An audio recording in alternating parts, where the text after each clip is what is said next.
America ने आधिकारिक तौर पर रूसी तेल पर लगे प्रतिबंधों पर छूट को और आगे बढ़ा दिया ताकि इंटरनेशनल मार्केट में कच्चे तेल की कीमतों में उछाल को रोका जा सके। साथ ही सप्लाई चेन और व्यवस्थित करने की बात कही गई है।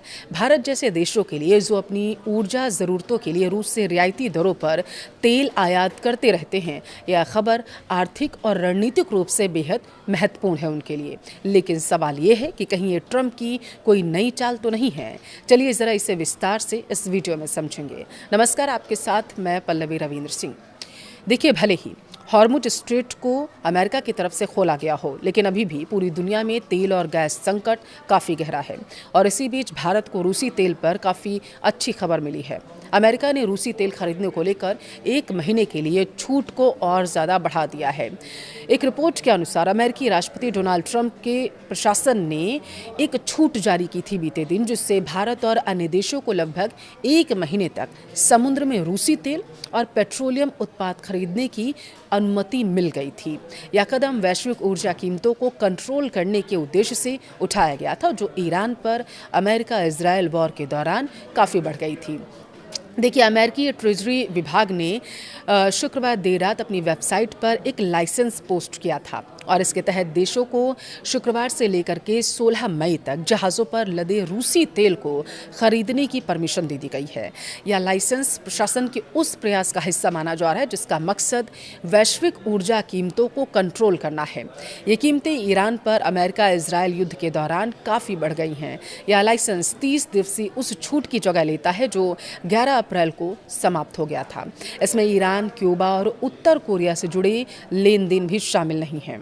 आयात के लिए इस छूट को बढ़ाने का मुद्दा भारत के विदेश सचिव की हालिया अमेरिका यात्रा के दौरान चर्चा में आया था, अगर आपको याद हो तो।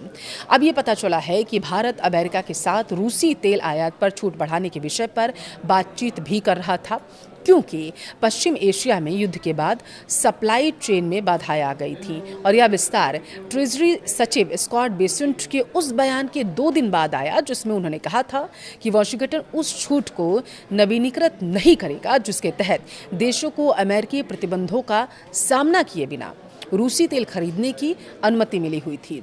देखिए, रूस के राष्ट्रपति के विशेष दूत किरिल दिमित्रियु ने कहा था कि पहली छूट से 100 मिलियन बैरल रूसी कच्चे तेल की सप्लाई फ्री हो जाएगी, जो लगभग 1 दिन के वैश्विक उत्पाद के बराबर है।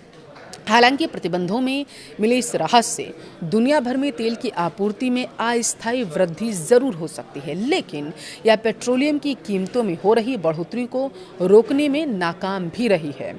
कीमतों में यह उछाल हॉर्मुज स्ट्रेट के आंशिक रूप से बंद होने के कारण आया है। युद्ध से पहले इस स्ट्रेट से हर रोज़ दुनिया के लगभग 20% तेल और गैस की ढुलाई होती थी जाता था और ये छूटें यूक्रेन युद्ध के लिए रूस को मिलने वाले राजस्व से वंचित करने के पश्चिमी देशों के प्रयासों को जटिल बना सकती हैं। साथ ही वॉशिंगटन को उसके अपने सहयोगी देशों के साथ टकराव की स्थिति में भी ला सकती हैं। भारत को रूस सप्लाई बढ़ाएगा और इसी बीच नई दिल्ली में रूस के भारत स्थित राजदूत डेनिस अलीपोव ने जो विश्वास है वो जताया है, आश्वासन दिया है कि रूस भारत को ऊर्जा निर्यात बढ़ाएगा। देखिए, जिसमें कच्चा तेल, एलपीजी और एलएनजी शामिल है। अलीपोव के अनुसार उसने भारत को तेल की आपूर्ति में उल्लेखनीय वृद्धि की है और वह भारत की आवश्यकता के अनुसार किसी भी मात्रा में ऊर्जा संसाधनों की आपूर्ति जारी रखने के लिए तैयार है। भारत एक विश्वसनीय भागीदार रहा है।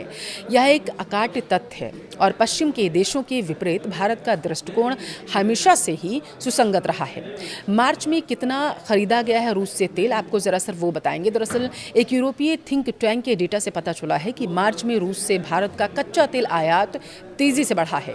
Centre for research on energy and clean air ने मंगलवार को बताया था कि मार्च में नई दिल्ली की मॉस्को से कच्चे तेल खरीद की फरवरी के 1.54 बिलियन डॉलर से बढ़कर 5.8 बिलियन डॉलर हो गई थी, जो 3 गुना से भी ज़्यादा है।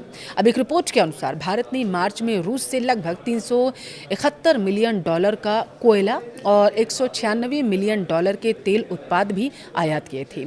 मार्च 2022 से नई दिल्ली रूसी तेल के लिए एक अहम बाजार बनकर उभर कर सामने आया था। 2024 में इसने लगभग 2 मिलियन बैरल प्रतिदिन खरीदा और पिछले साल की बात करें तो मॉस्को से लगभग $44 बिलियन का कच्चा तेल खरीदा गया था।